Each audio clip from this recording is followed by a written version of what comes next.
পাই তারান আইতেছি।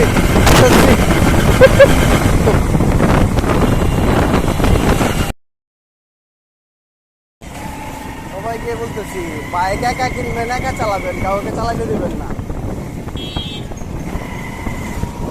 একা চালানোই ভালো।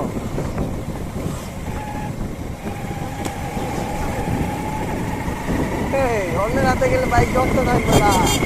আমার ছোট ভাই আমাকে শিখিয়ে দিচ্ছে, একা চালাবেন, একা যত্ন করবেন, ভালো থাকবে বাইক।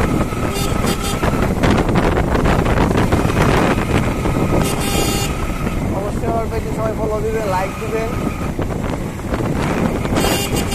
আর ভিডিওটা যেই দেখবেন সেই আমার পেজে ফলো দিয়ে রাখবেন। নতুন পেজ তো, আপনারা চাইলে সবই সম্ভব, আপনারা চাইলে সব কিছু ফলো দিতে পারেন।